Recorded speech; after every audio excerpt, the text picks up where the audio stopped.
سلام رفقا، چطورید؟ اینجا کانال منه و من مصطفی هستم.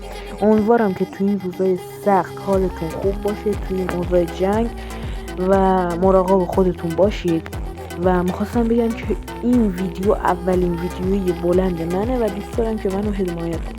خب همونجور که میدونید من چند روز پیش این ویدیوی معرفی همین بازی توی روبلاکس بود.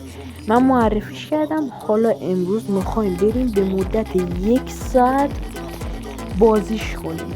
بعد من دیگه زیاد حرف نمیزنم، بریم سراغ ویدیو.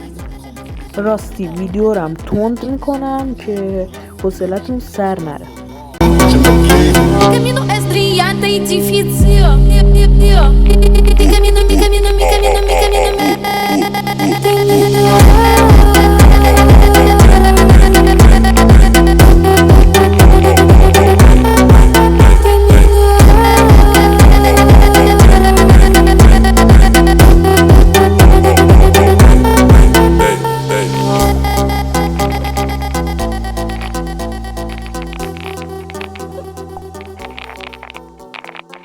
Caminho estriado e difícil.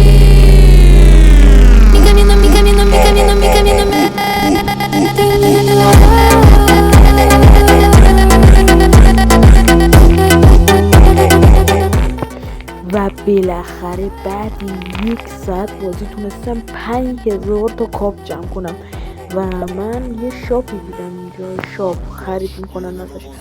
خب اومدم دیدم که 3000 تا 25000 تا 250 و 3 میلیون تقریبا نیم داشت. من پولم به اولیه میرسید، خریدمش، رفتم یکم گشتم دیدم جایی نیومده، چیزی نشده.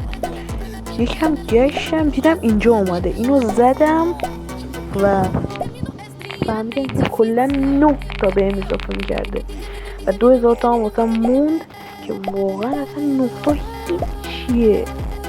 من میتونستم اون 5000 تا رو بدم یه دونه از این پشتم میاد اونا بخرم که خیلی به صرفه تره. واقعا چی بگم.